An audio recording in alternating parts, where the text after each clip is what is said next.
This is the Freeheel Life Podcast, episode number 188. I'm your host, Josh Madsen, coming at you from the Freeheel Life shop in Salt Lake City, Utah. And it's a beautiful morning. My Telemark brothers and sisters, happy to be back and rolling through the winter. Super pumped to hop into these newsroom and notes because there's stuff going on. There's always stuff going on, but hey, there's more stuff going on. So we're open today. It's a holiday. Still going to have appointments open Tuesday through Saturday, so be sure to book those on the service section of the website. Ski mount drop-offs, consignment drop-offs, ski pickups, consultation calls, you name it. Check it out at the service tab on the website. We would love to help you out, and you can find an open slot there throughout the week. Now, we are going to be closed the week of February 5th through the 14th. The brick and mortar shop will be closed, obviously open online. I'm heading to Midwest Telefest.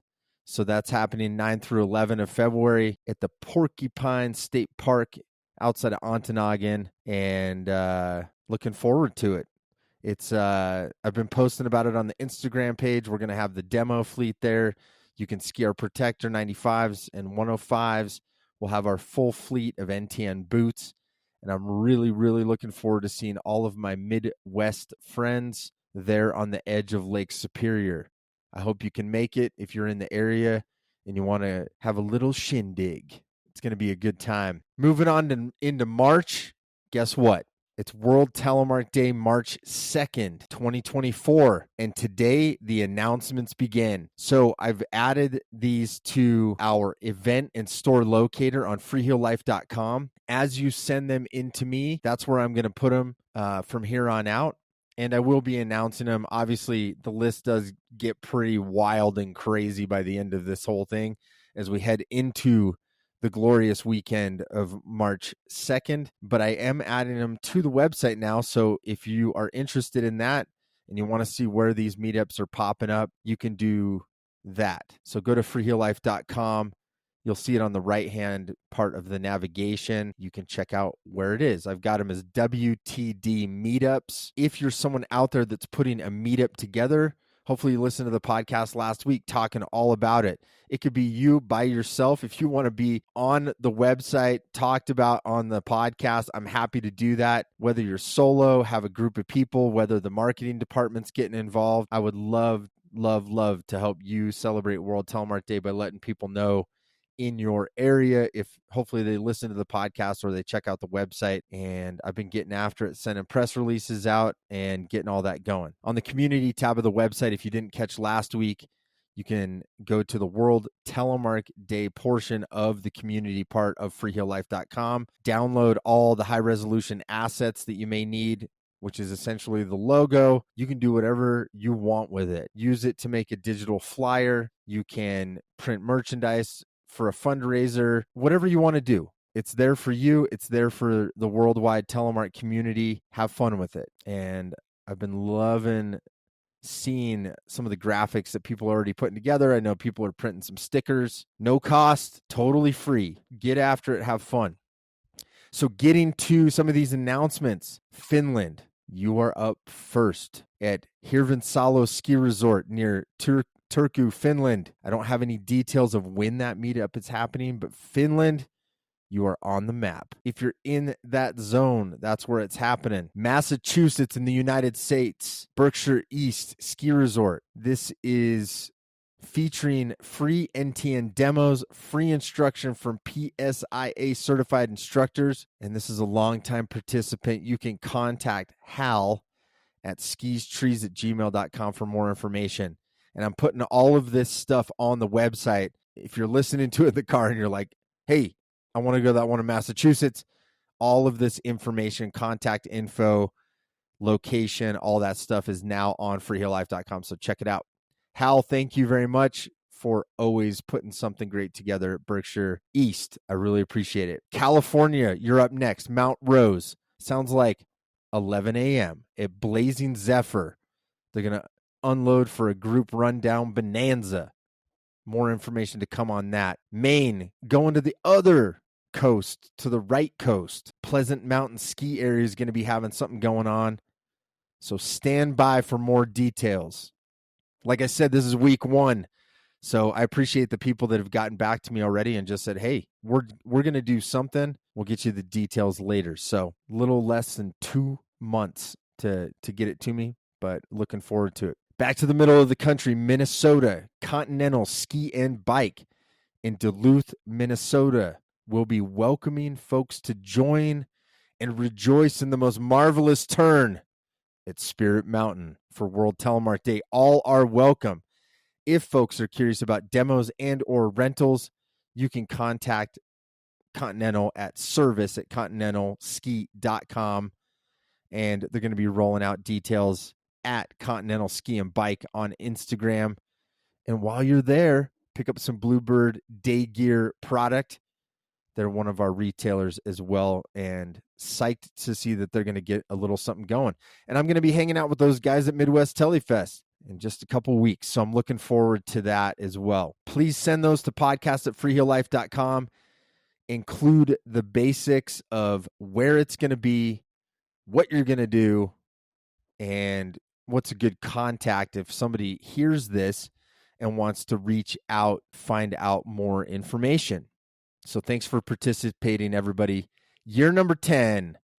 We're almost there. World Telemark Day all day, March 2nd, 2024. So today's guest lives in northern British Columbia on the Alaska border in a town of 300 people. His interest for telemark skiing began in his youth when he began working at his local gear shop and was able to get his first freeheel setup. He's an ACMG Apprentice ski guide who will be taking his full ski exam in April. His extensive guiding has taken him to the Arctic, including Baffin Island, Greenland, and more. And currently, he's working as an avalanche forecaster and field technician for Avalanche Canada. Please welcome to the podcast, Drew Nyan. All right, Drew, welcome to the Freeheel Life podcast. How you doing, bro? I'm doing well, thanks. Good to see you on here. I didn't even know what you looked like, so it's nice to do video podcasts now because it's like I see Instagram stuff and I think you pretty much always have ski stuff on, so I have no idea. So you're looking good, man. You're looking good up there in northern British Columbia. Yeah. Yeah, man. So, yeah, I kind of want to hop right. I mean, that's kind of how I'm even aware of you. Good old Instagram. You've done a pretty good job of kind of getting yourself out there. We've messaged back and forth a couple times, and yeah, I'm psyched that you could be here. Are you in Canada right now? Yeah, I am. I'm down in Canmore, actually, doing a bit of guiding work at the moment, but based out of Atlin, tiny little town, northern British Columbia, 300 people, kind of on the east slope of the Juneau ice field. So 300 people max, huh? So how long have you lived up there? So I started coming up to the north kind of when I was 18. I'm 35 now, so a while ago. And we moved up, my partner and I, in 2018. For an avalanche technician job that I got in the White Pass, which is kind of right by Skagway, Alaska, Haines, Alaska, Skagway, Alaska. And then the Canadian side we call the White Pass. And I ended up getting a gig there. And I knew the area kind of well. I knew the mountains were, stunning and huge, and there's not a lot of folks around. So we ended up moving up and bought a house 3 years ago there now. Wow. That's crazy. I can't even imagine real estate in a town of like 300 people. I mean, do houses come available often? Yeah, it's so funny, right? Like the housing problem is the same everywhere. So even in a little town, there's not a whole lot. So we ended up buying the only thing that was for sale. It's a bit of like a cottage community for a bigger center nearby. But it's so stunning, right? Like it's just these giant mountains that consist of like the Boundary Range, which is the continuation of the St. Elias coming down from Mount Logan and Alaska, essentially pouring into Canada. It's just a really beautiful spot. So it took us there. That's awesome, man. Well, where are you from originally though, right? Are you Canadian or are you American? No, Canadian. I grew up in central British Columbia. In a town, Vernon. We have a little ski hill that's kind of like a secret Canadian hub of telemark skiing, to be totally honest. Like it's one of the only places that you can get your telemark instructor certification in Canada. It's kind of got like this little niche group of people that have either they've been attracted there or they ended up learning because there was opportunity to learn around Silver Star Mountain. Okay, Vernon, Silver Star. I have heard of that. See, I didn't even know you were Canadian, man. Look at all the stuff I'm learning already. Yeah, no, born and bred Canadian, Northerner.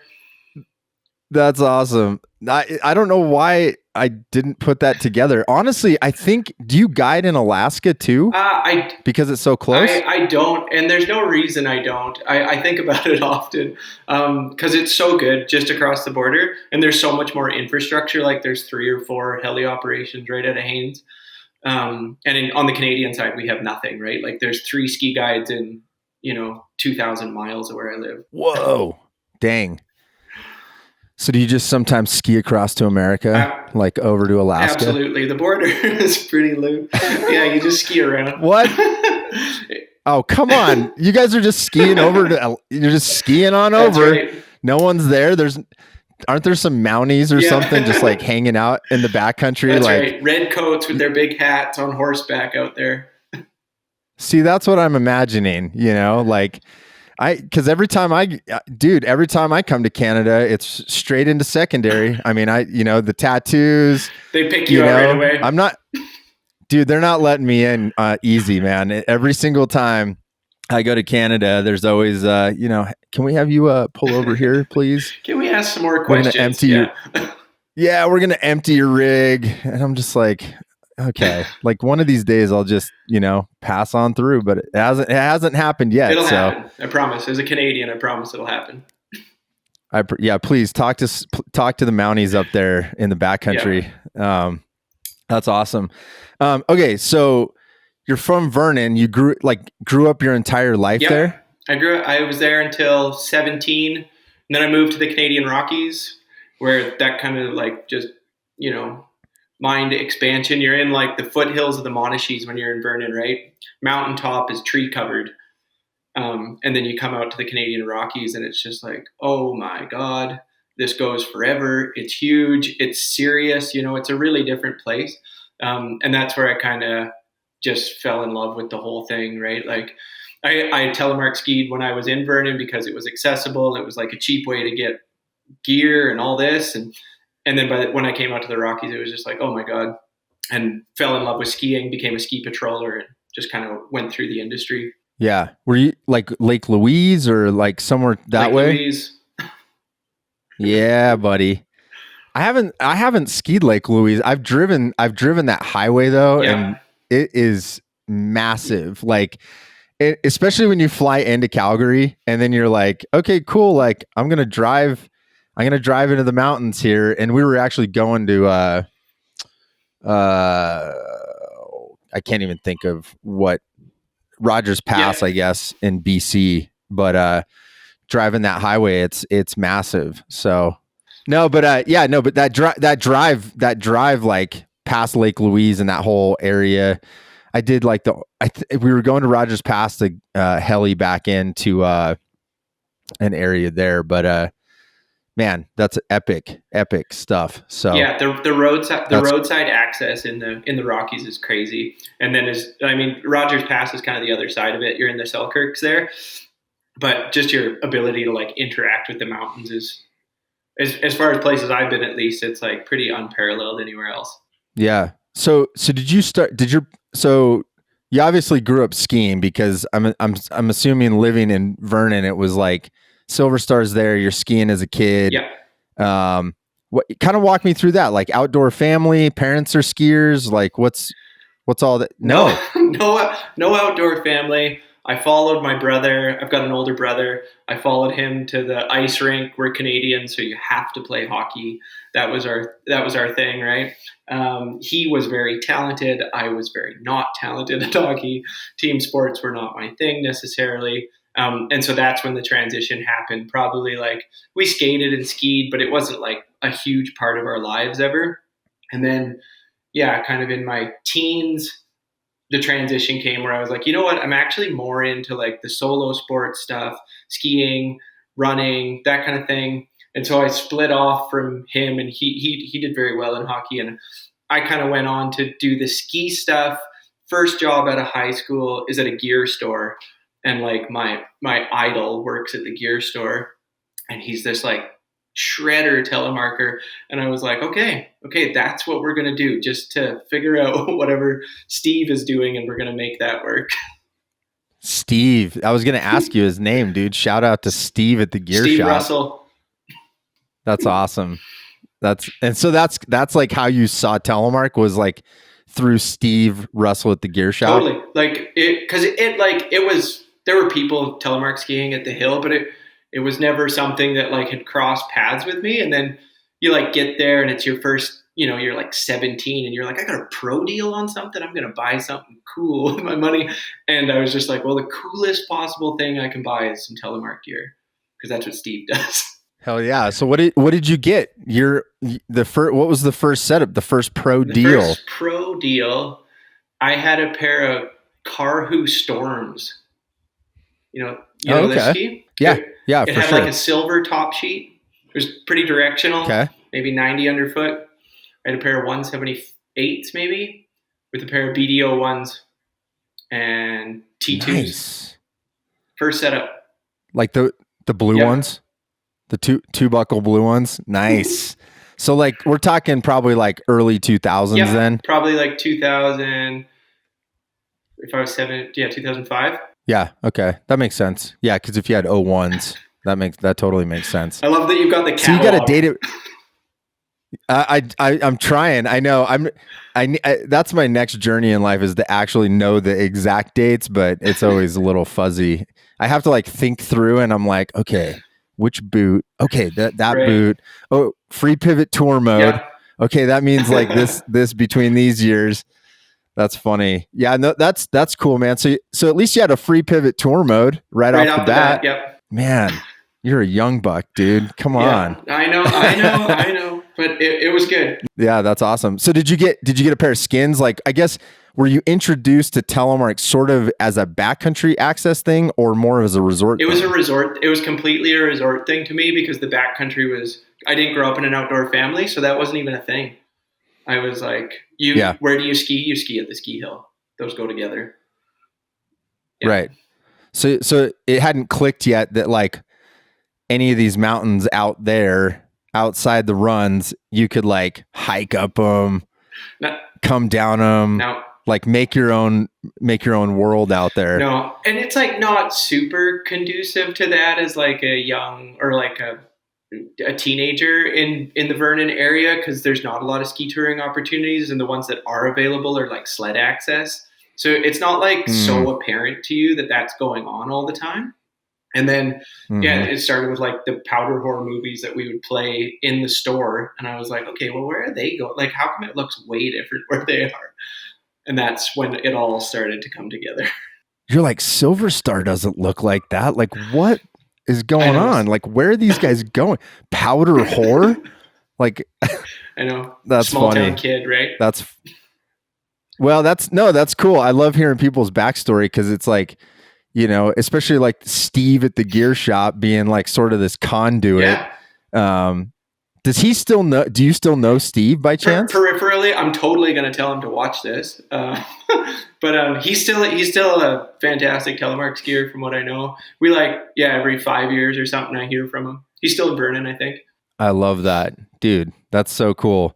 I think that's so important. And a lot of how telemark kind of gets passed on. Like you meet someone who's actually good at it, and you're like, wow, that looks really cool. And then you go out and try it, and you're probably like, how did Steve make it look so easy? Yeah. And then you get hooked on it, Yeah, for sure. That technician-y thing where you're like, I've seen what it could be. And you're like, but what I'm doing right now is like so far away from it, where I feel like, at least for me with skiing, it's so close to skating in my mind. And I had played hockey since I was like 3 or something.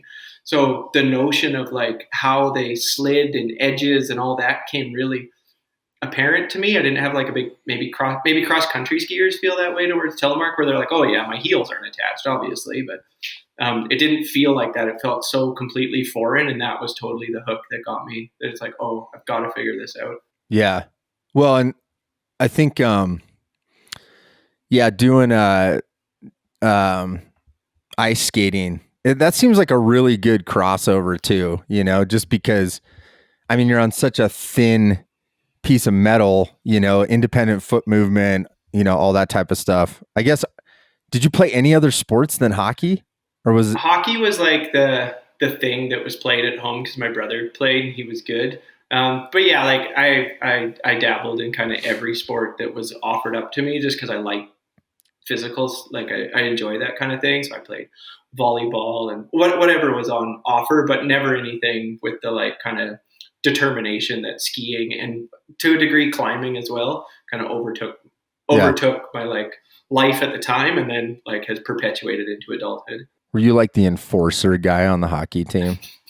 I don't even play hockey, but I like watching hockey fights, so I'm sort of learning the lingo. Right.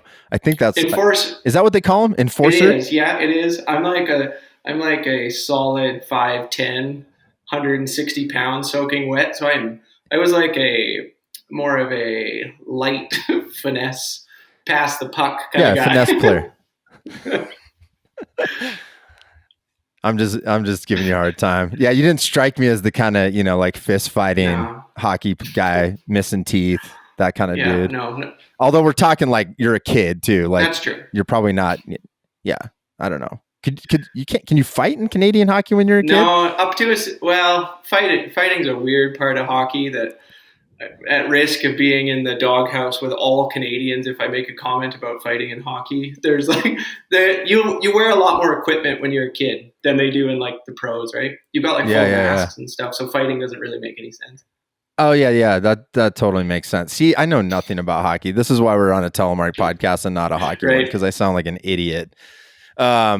Okay, so that kind of, so you start climbing. I think that's going to play in later too. I hadn't even thought to ask you that, but rock climbing, like in that same time period, like high school? Yeah, totally. 15, 16, a friend of my parents was like, oh, you like sport, you like doing stuff, like you should come rock climbing.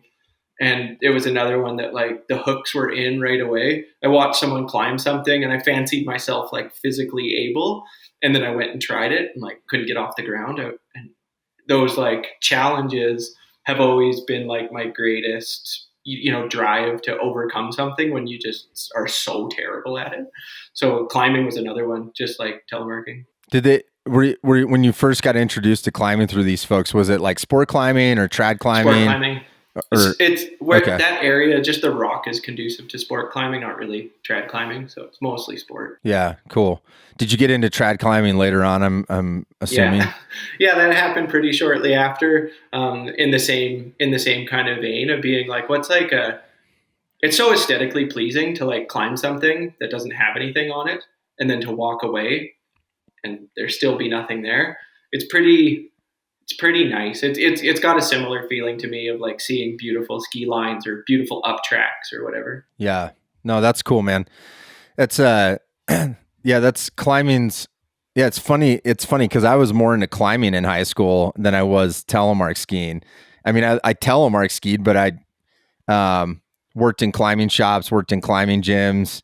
Bouldering was like a big thing in the 90s, kind of in Salt Lake City. That was like the new thing, although it was kind of like sort of like when sport climbers showed up, and all the trad guys were like, why are you wearing tights? Like the 1990s. But I loved climbing. Probably the same reason. I'm kind of picking that up from you. You seem to, like you said, sort of that technician, that puzzle, sort of overcoming, figuring stuff out, I mean, is that a fair assessment? Oh, totally. It's been a long time driver. And for some reason, it's always associated really greatly with failure. Like if I try something and it kind of goes okay, it doesn't really like grab onto me the same way as if I'm like, wow, I just did not link a single turn all day. That seems to be more appealing for some strange masochistic reason. Yeah, no, for sure. It seems like telemark skiers generally, like when I have these conversations with people, like there's definitely this personality trait where people like, you want to puzzle, you want to figure something out. It's hard.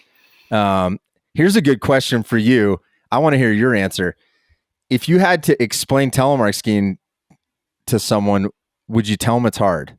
Ooh, it probably depends on the person. Would you, okay, let me rephrase. Would you tell them would you omit that it's hard just to get them to do it? Like put on, I know you're like snow forecaster, like guide guy, but if you're trying to sell Telemark, do you just not tell people that it's going to take some work? I think if I can keep dodging the question, I think I would tell someone, if I was trying to explain to someone what it was like, I would say it's not like much. And so anything you're showing up with is probably not going to work when you first try it. I don't think it's intrinsically more difficult. Like it's a little loosey-goosey, but it's not more difficult, I wouldn't say. It's just a different thing that doesn't have a lot of similar crossovers from other stuff. That was very, very well diverted. Good up track, bro. Thanks. That was sweet. I'm just kidding. No, that's fair. No, it probably does depend on the person, because if it's like some like super athletic person, it's probably not going to be that hard. But that's always I was just, it came to my mind because people are always saying like, don't tell people it's hard, and I'm like, it's bad marketing, and I'm like, but it requires some. You got to sort of input, like you need to put some effort into it. Totally. Whereas maybe some other things, effort in order to be great at it. Like to be like, I'm sure like when you saw Steve, who inspires you to do it, he had put probably like hundreds, thousands of hours into this turn, right? Yeah. Like, and so it's like you're seeing the finished product, not like the start of the product, which would probably be a little less inspiring for most of us, I would assume. Yeah, totally. And you know what? I think if I think back, actually, I probably multiple times saw it, but didn't see it like that. You know what I mean? Like, because there is a little Telemark culture there, you probably saw people at the hill doing it, and no one was like, oh, wow, that thing. But seeing Steve do it was like, oh, wow, that's a cool thing to work towards. I love that. So gear shop, you're probably there for a couple of years, and then you said you headed over to Lake Louise and become a ski patroller. Yeah, I got like an entry level on skis job, which was trail crew, which still to this day is like maybe one of the best jobs I ever had. It was essentially like you were like a laborer on skis. It was such a good gig as like a young 20-year-old.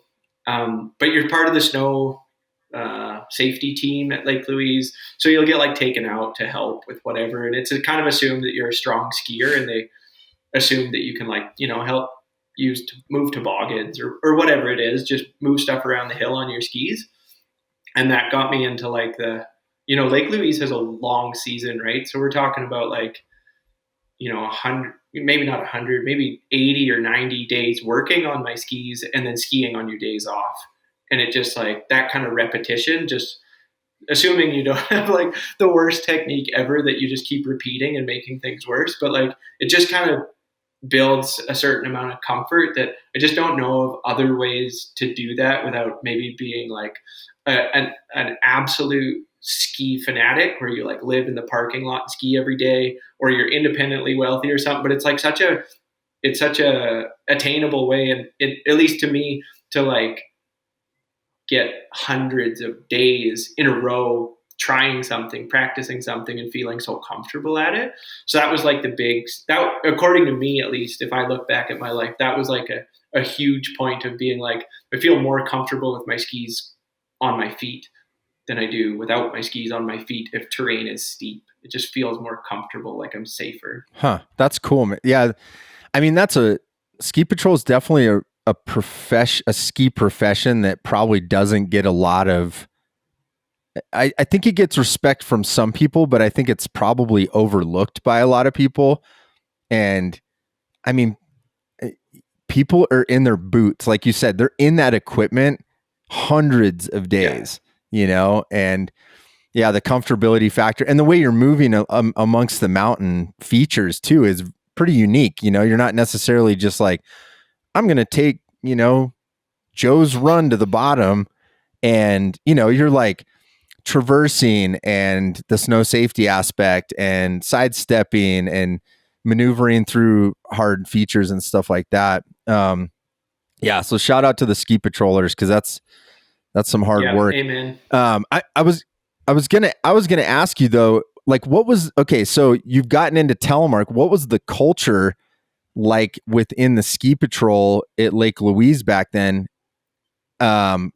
Like showing up on pins, because that's super mountain dependent, like some mountains are like super open to it. Like, yeah, no problem. And others are like, you can't carry the toboggan, like, it's like, yeah, there's a huge thing there. More shout outs to the various mentors that didn't know they were mentors. But when I showed up, there was like 2 telemarkers already on ski patrol, and they happened to be like the 2 best skiers on ski patrol. And so there was never a comment about what kind of equipment you're using.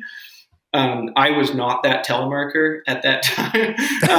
You weren't one of the 2. No, I was not one of them at all. And I really looked up to both of them, Doug and Remy, who were just like these killer, lived their whole life on Telemark gear and were just fantastic skiers, period. Telemarkers on top of that. And so equipment never seemed to be brought up, and it wasn't like looked down upon or anything. A lot of people like had some pretty serious respect for how challenging it was to like do some of the work on Telemark gear. And then other people were like, it's got huge advantages on patrol. If you're a mountain mover, like if your goal is just to be able to move around a mountain, not having your heels attached is very useful often. So it was never looked down, at least at that hill. It was never looked down on in my time there. And I was actually encouraged often to like, give it a go. If I was like, oh, it's feeling kind of scary today, or it's really icy out there, I'm not sure. They were like, no, you got it. Yeah, that's cool. Did you take the T201 setup into that job? I did. That was my setup when I arrived. Okay. That's awesome, dude. Okay, cool. No, I mean, and just to hit on that point you made, like moving through the mountains on Telemark gear, can you expand on that a little? I know, and not necessarily just from that perspective when you're like a young man, with this new job, but like I've always found that to be the case too. But tell me what your thoughts are on it, because I think I know what you're saying, but I think this would be interesting for people to hear, because they might be like, well, what's the difference from an alpine guy moving through the mountains versus always having your heel not attached? Yeah. I mean, in the lens of a ski patroller to start with, like, or anyone who's working on a mountain on their skis, the ability to alter what you're doing so drastically. So making telemark turns if you need to, making alpine turns if you need to, walking, moving, shuffling, sidestepping, kick turning, all of the above are just a bit simpler with telemark gear. Lifting, picking stuff up, taking a knee to actually pick something up rather than bending at the waist because your heels are stuck down, like, because it kind of casts your feet, right? So I just felt that it was like a much more kind of, at risk of sounding poetic here, like intimate way to like do things with the mountain, because you could move up and down so much. But I also found that when stuff was getting really challenging, I mean, like telemark defensive skiing, in my mind at least, is so very powerful compared to alpine defensive skiing. If you ski defensively on alpine gear, I think it doesn't take much to get your center of gravity back over your tails, and then you're not in a good place anymore. And with telemark gear, I feel like if I ever got kicked at a place, if I could convince myself, which is the hard part, of course, that putting a foot out in front of me was going to give me more fore and aft balance, that I could actually absorb greater impact of like changing terrain, weirder snow, anything like that. Of course, there's a chance that you're going to like totally tank your attempt and roll over your front foot or whatever, but it just gives you so much ability to like absorb that forward impact that alpine gear it has fewer options. That's interesting. I've never heard anybody say that. That makes a lot of sense though. In terms of, I mean, all the mobility stuff, like bending over, I mean, and I even think like like sidestepping. I always watch alpine skiers sidestep and I'm like, dude, like it'd be so much easier if you have just that little lift, like, cause you sidestep, you kind of can like a Nordic walk, almost totally. like sidestepping, but that's interesting about the defensive skiing. I was kind of curious. I think you cleared up what that means, for me at least, but like stepping out into stuff that's interesting because you can't do that on alpine gear where you can almost extend your leg out in front of you. I mean, essentially a telemark stance, but like, I'm thinking like, if you're coming towards something, you have a lot more mobility in what you can do with your legs and feet. Totally. And I think that comes from like most people with a bit of like an athletic background. If you played any sports where you wore cleats, about like using a plant foot really well, but like spreading your center and spreading. I mean, you see people do that all the time, especially ski patrollers. They're notorious for having like that cowboy legged stance, right? Where their feet are far apart so nothing goes wrong. They don't hook up in something and bail because they just can't afford to. But as a telemarker, you actually have like a whole other axis you can use, so long as you're feeling comfortable in yourself to use it, which is the challenge, right? Because if you defensive ski doing alpine turns on telemark gear, it's so physically draining. Yeah. Oh, that's cool. That's a cool point, man. Sounds like you learned a lot at that job too. I mean, it seems like I'm taking, well, I guess how many years were you at Lake Louise? I was on trail crew for 3 years, and then I patrolled for 2, and then I patrolled at 2 other hills for a year each. So about 7 years of kind of on mountain work. Wow. I'm taking a guess here, but I'm assuming your interest was piqued about snow safety during this time. Yeah, totally. It was like, that thing where you like go through life and you just kind of identify, you like see someone and you're like, oh, they're doing what I wanted. That's what I should be doing. And then, if you got the courage that day, you walk up and you're like, how did you get there? How are you doing that?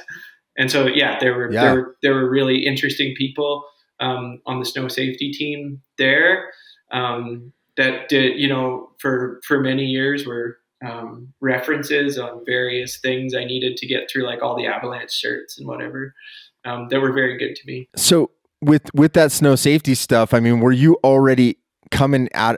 You said you were on it during the trail crew part of it. Like at what point were you, doing some of the bigger stuff? Like one of the few jobs I've not attempted in my ski career, which I always say I'll be like the old guy just so I can have a cool fanny pack and like cruise around. But like, at a mountain, like were you guys throwing hand charges and doing that kind of stuff? Yeah. So like when I was on trail crew, they really just are kind of using you as a body. You don't really have any education in it. So you're just helping out wherever you can, moving stuff. But then as you go through the ski patrol program, they use explosives at almost every ski hill in Canada that has avalanche terrain. That's like pretty common stuff. So started going through some of that.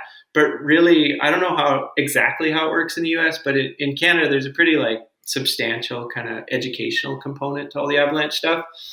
So really, before you get into any of the, using explosives or using your skis to ski cut or anything like that, you're really going into essentially an apprenticeship. Like it's not set up like an apprenticeship in Canada, but that's basically what it is. Like you go to school for a little bit, you go work for a little bit, you go back, do some more schooling, back to work, and so forth. So really it kind of kickstarted that process for me. Yeah. I guess, and did they, as part of the ski patrol, is that where you were first introduced to some sort of like formal avalanche education, like where you needed a certification? Like, what's it like up in Canada? Cause I guess like now in the States, I guess you have like the 2 tracks. There's like the pro track and then there's like the recreational one but I think it just was one not too long ago, right? I mean, what's it like up there? And I guess, how did you get into that stuff? Yeah. So in Canada, the track is all the same, but after you do the first 2 courses, there's no more recreational courses. So you do like an avalanche safety training course, level 1, and then a level 2, and then you would take the professional level 1 course. So it's set up kind of linear. You don't really split. To get into the professional stuff, they want you to have the recreational bits, and they want you to have that background. And then as you start the professional stuff, I mean, really a lot of the beginning of the professional stuff is just like learning the words that go along with it, learning how to like take measurements in the way that they want you to, so you can interact with the industry a little bit more. So most of the like managing avalanche stuff that you do is actually in the recreational stuff until you're in the later courses in Canada. But yeah, the ski hill stuff is the first place that anyone kind of ever asked for any kind of certification in anything as far as avalanches go. I was starting to like get into some recreational touring. Obviously, like ski patrollers, everyone's kind of got a touring setup and is interested in it or goes out here and there, with varying degrees of knowledge or skill on how to manage those things. But people are like, definitely seems like a common stepping stone for people to be like, I'm a ski patroller and I'm really into getting out into the backcountry. I'm a strong skier and I'm figuring it out how to get out there. Well, and I'm kind of just trying to think of the timeline in my head because, you know, I want to talk about where you're at now, because you're a AMGA ski apprentice, but soon to take the final test, correct? Yeah. So Canada, so it's ACMG, but it's the same thing, just in the Canadian one. Okay. Yeah. AC. Okay. That's right. Okay. And then the international is the IFMGA. Correct. Okay. I have such a hard time. A lot of letters. That's so not my world, dude. But I have talked to a couple. I think I had one IFMGA. I'm gonna mess that up. No, I know I'm gonna mess it up. You got it. And then one American guy. But here's the thing, because I'm doing the timeline in my head. Okay, I'm like, okay, 17 gear shop. Then you go to Lake Louise. You're like out of high school, and you said you're 35, right? Yeah. So, I mean, that track just for ski, I mean, that's long, bro. Oh yeah. Like, when did you start that journey and make that decision? Like, hey, I want to be a ski guide officially. Yeah. It was a hard decision to make, actually, because I wasn't completely convinced that I wanted like my favorite thing in the world to be my job. Like I know that's gone wrong not wrong, but I know it's been challenging for people sometime if like your very favorite most thing ends up, you know, maybe trying to get taken away from you by being like too much of a burden or whatever. So I kind of waffled on it for a long time. So I did my, you know, however many years, 6-7 years of on mountain work. And then I got a really awesome opportunity, and I was the custodian at a backcountry lodge. So I lived at a backcountry lodge I had a better setup now, and I got to spend the whole winter backcountry skiing. And that was pretty formative. That like kind of changed what I thought skiing was about. It wasn't about like the most days like pounding moguls and having like quads of steel. It was like there's a bit more of like a thing. You were out. You might ski one run that day, but it was going to be awesome because you were out in the mountains. There's no one else around, and that kind of started breeding that like remoteness piece that I've kind of chased ever since. So after the Boulder Hut thing, I had. You're a Boulder Yeah. Hut? I feel like I know those people. Yeah. Boulder Hut. Yeah, they're in Kimberley, southern British Columbia. Is that just over the border from northern Idaho? Yeah. The owners were Telemark skiers, right? Well, this is it's Boulder Hut. I'm gonna maybe screw this up. So if someone in the internet, I might be thinking of something. Yeah, go ahead. So it's I'm pretty sure these are all pretty sures from here on out for this statement. I'm pretty sure it's the oldest backcountry lodge in British Columbia. I'm pretty sure they started this whole idea of backcountry skiing as a recreational piece where they were going to take people out. And it was started by Art Toomey and Margie, that I'm missing Margie's last name. They started it, and they were telemark skiers, and they were conservationists, environmentalists, and they ended up making a huge conservancy that surrounded their lodge, Boulder Hut. At the time, it was Ptarmigan Hut, which is just down valley. And they ran it for a really long time, like 15 years, 16 years or something. And so they were like kind of the original like Canadian backcountry telemarkers in our world. Did you say Sarah? So Sarah, did you know us? I know Sarah. Sarah's a good telemarker. Sarah's the current. That's so current owner. Okay. So did you work that? Did you go there before she came in the picture?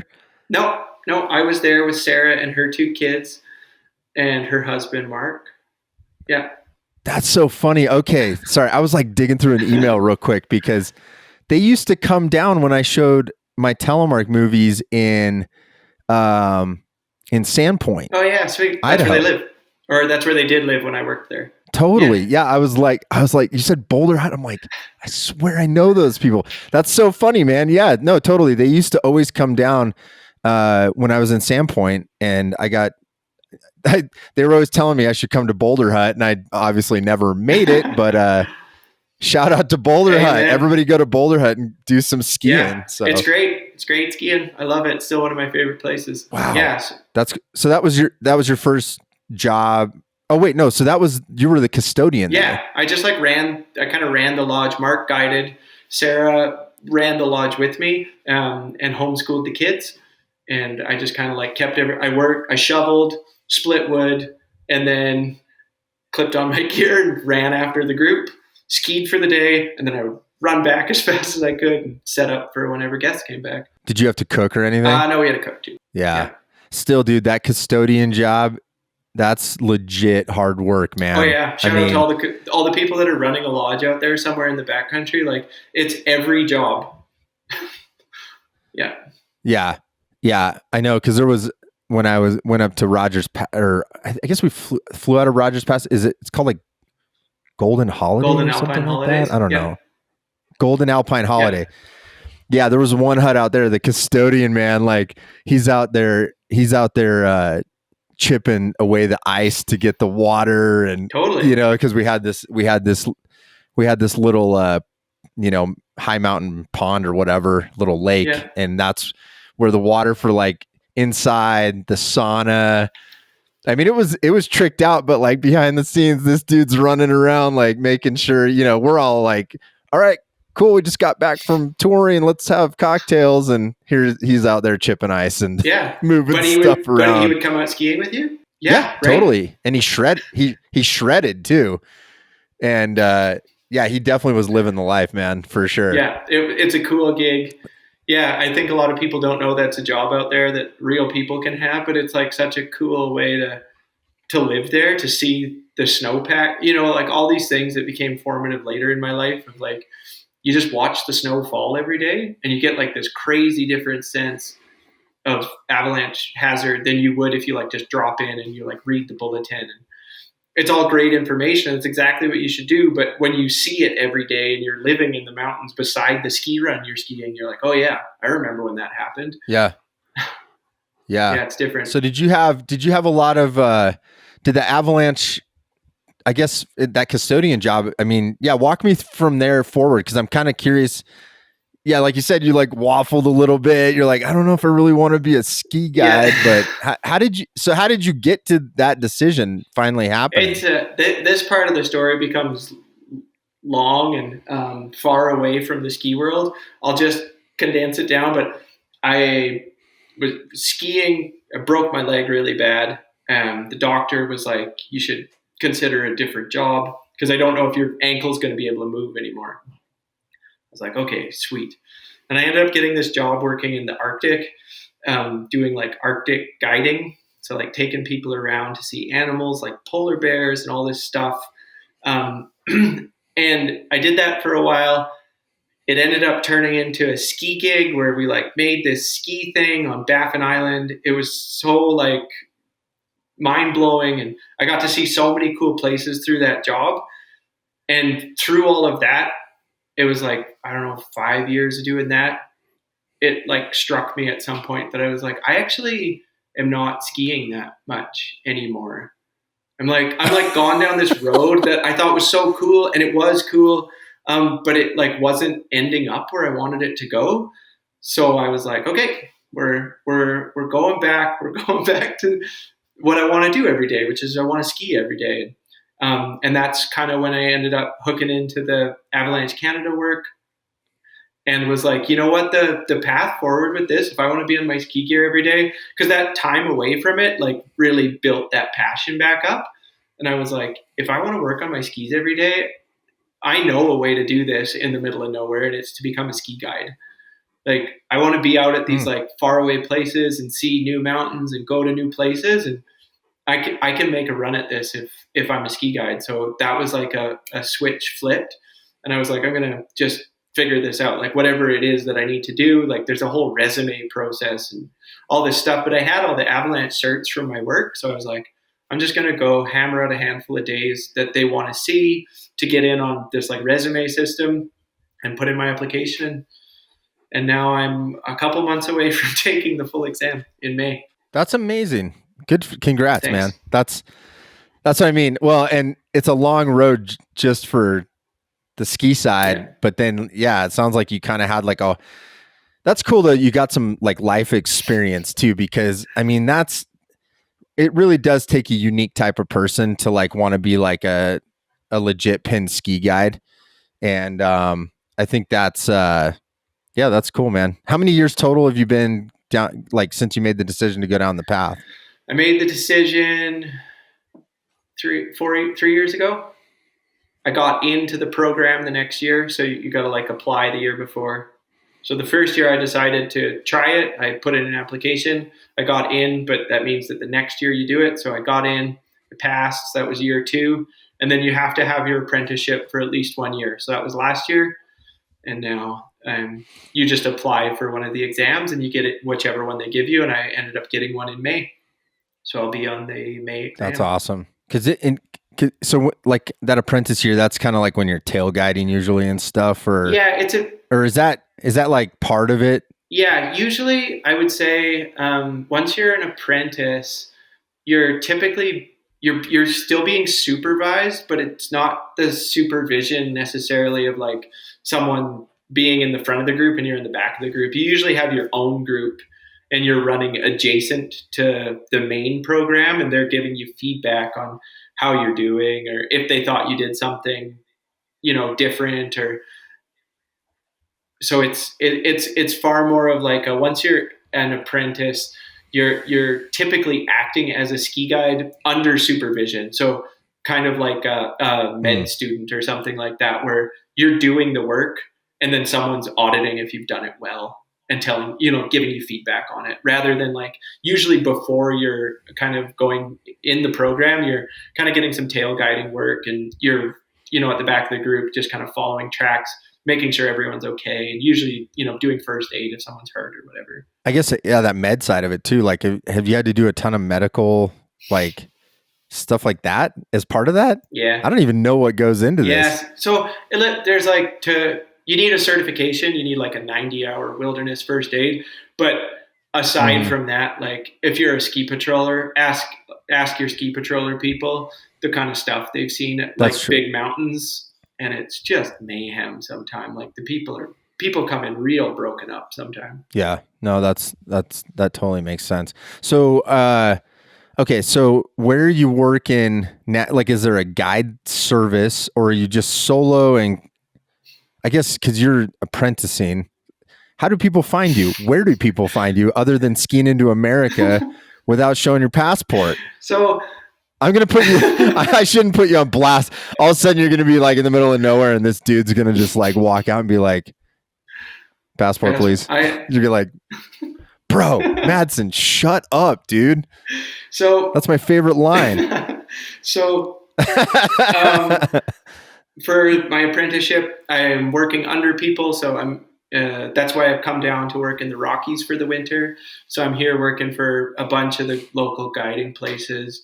There's a large mountain school. I think it's the largest employer of ski guides or mountain guides in Canada, Yamnuska Mountain Adventures. So I work for them in town. I'm picking up a bunch of like lodge work, going to lodges with various kind of independent guides. But the goal is like to get through the program so I can go work. Because once you're a full ski guide, you carry your own insurance, you have your own everything essentially, and you can go guide. You can be your own business kind of thing. So that's kind of the goal, is to be able to take that and, bring it to where we live up in Atlin, the Yukon. And then I would love to, this last spring, I spent some time in Greenland, had an awesome time skiing there. And then, kind of skiing around the north, it would kind of combine a bunch of skills. And you got polar bear experience, dude. Come on. You want to come out skiing. That's like, I've heard some polar bears. When you said that, I was like, dude, I've heard some stories. People get munched by those things. It's no joke. It's not like, oh, there's a bear. No. Have you had a close encounter ever when you were doing that? I guess anywhere, because Greenland has them too, right? Yeah. Or no? Yeah. Yeah. Okay. Yeah. This is now far from telemarking, but polar bears are real for sure. And they're not to be trifled with. Side note. Yeah, for sure. Like, they're total ghosts. This is now like a wildlife talk, but they're like super stealthy. They know exactly how to like disappear behind rocks and, into broken ice. And they're super cool animals. You ever get a chance to see one? It's like a pretty formative thing, I think, for a lot of people. That was so meaningful when I was up there, to like have people from elsewhere and be like, that's a polar bear. It's pretty cool. Maybe it was Greenland. I did hear some ski trip that I knew someone went on, and they were like, you really had to, it's all alpine. So it's like, it was hard to see at the runouts. And so if I remember the story right, it was like they were kind of like having to like keep an eye out, because they didn't know where they're, you're coming into like a flat zone or, somewhere where they couldn't really see. And they were like, yeah, you had to watch for polar bears. And I'm like, what? Yeah. Like that's crazy, know? So it's a thing. And, I think a lot of people don't know it, but there's some really awesome skiing in like the far north, like some really awesome ski. It's all spring skiing. Like, no, if anyone tries to sell you that they're skiing powder, there's probably a couple powder days a year, but the spring skiing's so awesome, right? Like the days are like 18 hours long. The mountains are huge. Like, it's cool. It's really cool. That's amazing. Well, good luck on your exam. Thank you. Wishing you all the best on that. Yeah, appreciate it. Yeah, that's awesome.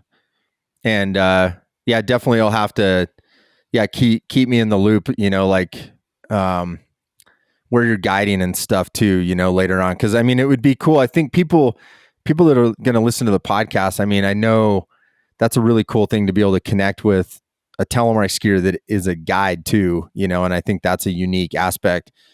Which leads me to my next question. Okay. There's not a lot, at least from my limited experience in conversations. Like I said, a couple podcast guests that are at that level where they're either full pin guides or at least have ski certification or, ski guides. There's not a lot of telemark skiers in that group. And I think probably the largest factor, you tell me what your opinion is on this, is equipment.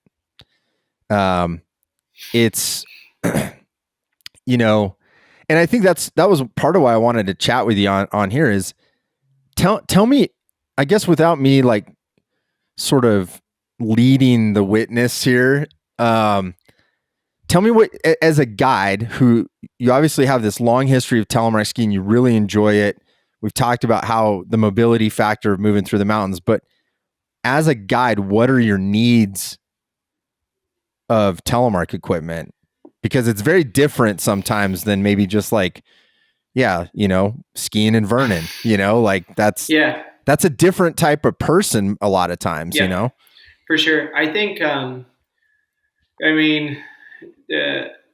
as a, I still fancy myself somewhat young, but I and strong. So like the weight thing, will deter. I mean, that the average, these are again completely made up stats and ages, but the average age of guides That's okay. that are guiding regularly that I've interacted with is, their 50s, 60s, right? So for guides, I think equipment weight is probably the biggest prohibitive factor. To be totally honest, I've been pretty darn impressed, like, because when I kind of left, not that I left skiing, but when I went down this like path of doing stuff in the Arctic and then came back, I never really upgraded any of my stuff. I just kind of rode it out. I had a pair of T1s, and I just was like, this is just great. I'll just ride these forever. And so when I came back and was like, oh, I'm going to do this, I got to figure this out. I kind of tried it. I just tried everything. I was like, something's got to work. And so I've got TX Pros now. I ski on the InWild stuff for Telemark bindings. And to be honest, like the binding world, other than it's a bit complex sometimes and has like its nuances with snow packing, just because of the nature of the equipment, like I don't, in my own world, I'm not an engineer or anything, but like in my own world, I think it would be very challenging to solve for some of that stuff, because there's inherently going to be a piece that, in the way Telemark equipment currently works, that's going to have like a cup shape to it. It's going to be an up-facing cup. It's going to get snow in it. And, for better or for worse, that's an issue. But I really don't think that's solvable. And to be totally honest, I don't think it's that bad. Like, it's pretty manageable. You kick your boots once or twice on an up track, and it's never been a problem for me in any kind of modern tech. Telemark binding, the boot weight is pretty important. And then the range of motion, in my own view, like good ski tourers don't pick their feet up. So the weight of your boots matters less than their range of motion. Because if you can swing your foot adequately, you shouldn't have to pick your ski up. In the world of like there only being a boot and a binding that's Telemark specific, I don't know how, the people out there that Telemark feel about this, but my personal opinion is that all skis could be Telemark skis. I don't feel like it has to be a special something for it to be a Telemark ski. I think you could Telemark anything that's currently on the market. So in this world of just the two of them, I think the boots have a really long way to go. And the bindings probably could use some like fine tweaking. And I think that would get a lot of guides there. Those are like, the weight piece, I think, for the longevity of Telemark skiers in the industry, you're talking about people that are skiing, once again, just like ski patrollers that are skiing 100 days of winter. And so if you're walking your gear everywhere you go, that like usability factor is probably where the equipment lacks most for a guide, rather than like its ski ability. My opinion is like T1 skied great. My T2s skied great, to be honest. Like they were fun and totally usable. So I don't know if they needed to like get any better for like the downhill part, but the uphill part has been, I think, kind of caught and passed by a long shot by like modern alpine touring gear. Very interesting. That idea of the boot weight.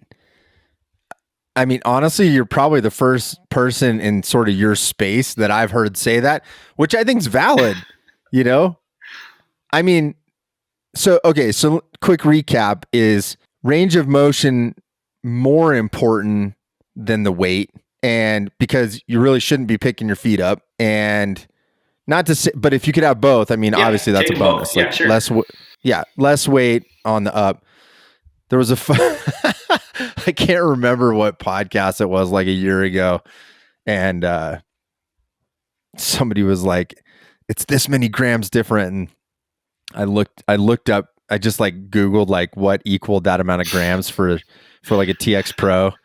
And it was like a hamster or something. So then I like said something about a hamster, and then everybody's like, oh, hamster tied to your boot, no, that makes sense, man. I mean, going back to the mobility thing, I mean, range of motion, I've never been, see, that's the thing is I think you're in such a unique category, like a ski patroller, where, I mean, the amount of vertical feet you're doing in a long day. I mean, you go out to those hut trips, man, you go out for 6+ hours in a day or whatever an average day is. I mean, the weight that's when I feel the weight. If I'm just doing like a couple laps in Utah, I don't feel those things as much, but I understand the sentiment. So, that's interesting about the bindings too, because I think we're pretty skiability. See, it's more the uphill stuff. It's less about, can you get downhill? Like you said, T1 was pretty good. It was, Yeah. Yeah. They all skied pretty good,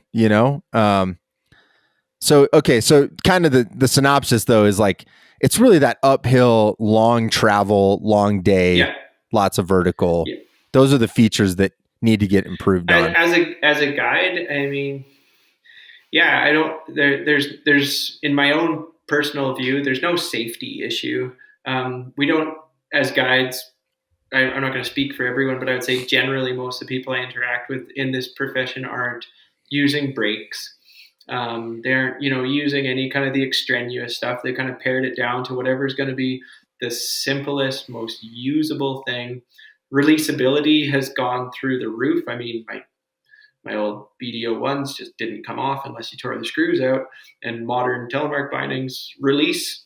So they're kind of on par with, I would say, a lot of the lightweight alpine touring stuff in that way, where they have a release value that might not be exactly the same every time, but they will come off, which is great.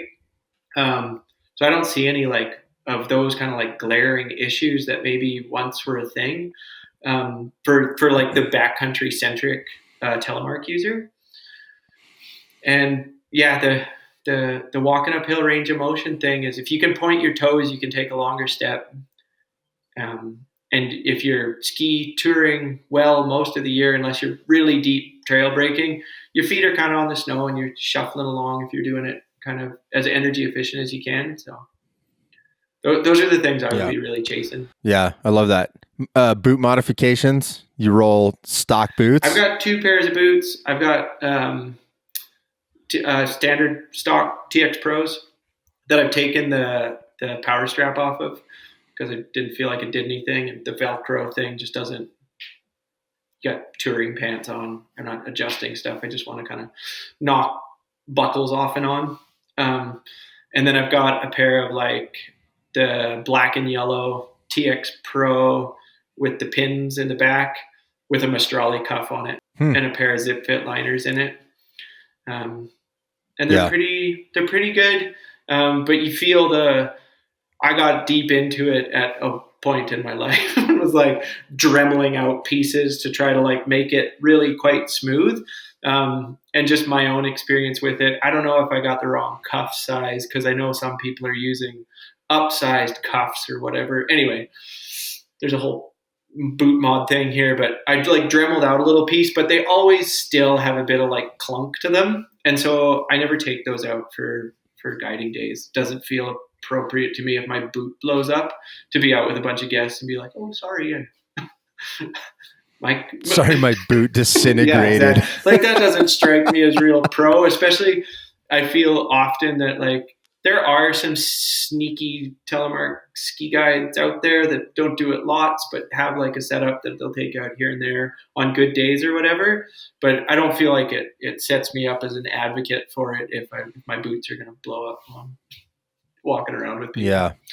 Yeah. No, that's cool. Yeah. I was curious, that it sounds like what you have works, but for your job, there could be a better scenario. Yeah.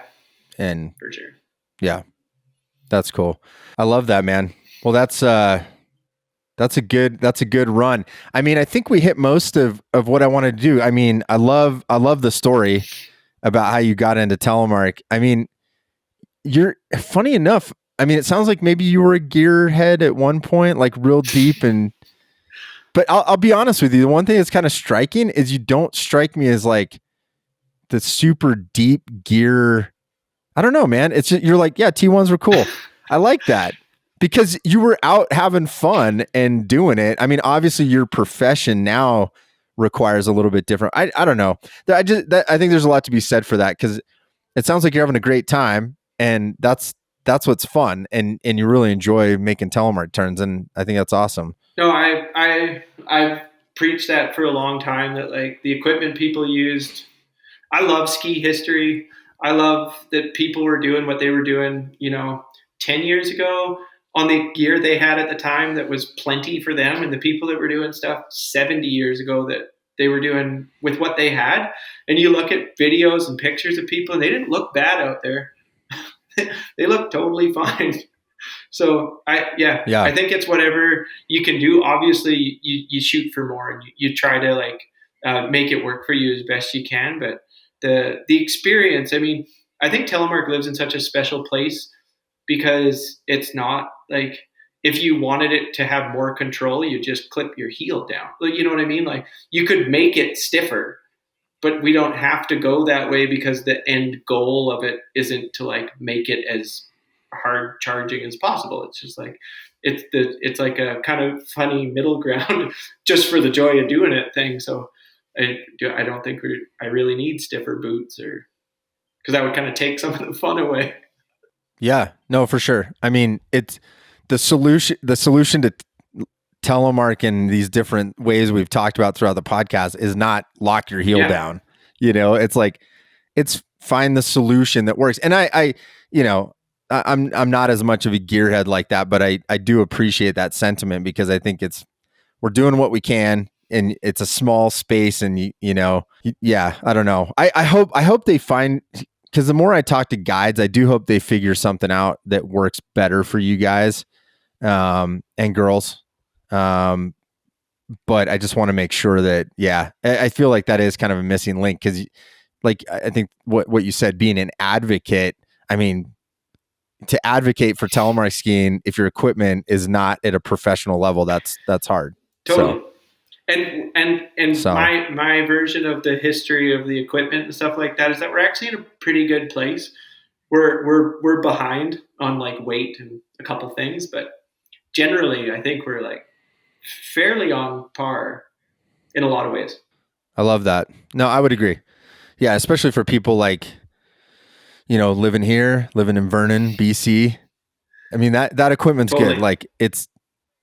It's better than what you and I started on, and I mean, it's good, and it's more. Is it available? Yeah. So, well, cool, man. Well, okay. Before we hop off, how can people find you? If you want to be found, I don't know. You live in a town of 300 people in the middle of nowhere, so maybe you don't want people to find you. But if you want to give a little plug, let people know where they can find you, and then once you pass your exam, where they can hire you. Yeah, cool. So the easiest place right now, I'm funneling people to hopefully my Instagram account, or hopefully that maybe even was where we first kind of connected. But if people can kind of find themselves there, it's my name. It's at Drew Nylen, Nylen. That's going to be the easiest place to see what the next kind of steps are in my guiding path. Because that's hopefully going to turn into a kind of business account once I'm through all my exams. I would love to plug all the wonderful guiding operations I've worked for over the years. We've talked about Boulder Hut. Look them up. I work at Yamnuska in Canmore, Alberta, Yamnuska Mountain Adventure School, and I work for Pirhuk, Pirhuk in Greenland. Another just group of wonderful people. But really, if people find me, that's awesome. If they want to telemark and get out in the backcountry, I'm always happy to talk about that stuff. But really, if anyone just wants to get out, anyone that's wearing a pin out there guiding is going to give you an awesome day, and there's going to be something to learn, even if their heels are clipped down or both feet are on the same stick. I love that, man. That's beautiful. Well, thanks for taking the time. Absolutely. And I'm glad we got to meet. And now that I know you're Canadian, I'm glad to have another Canadian friend. Right on, Josh. Thanks so much for having me. And if you find yourself up this way, don't hesitate yourself to reach out. It would be sweet to get out for some turns. Yeah, absolutely, man. I'll talk to you soon. Good. Thanks so much.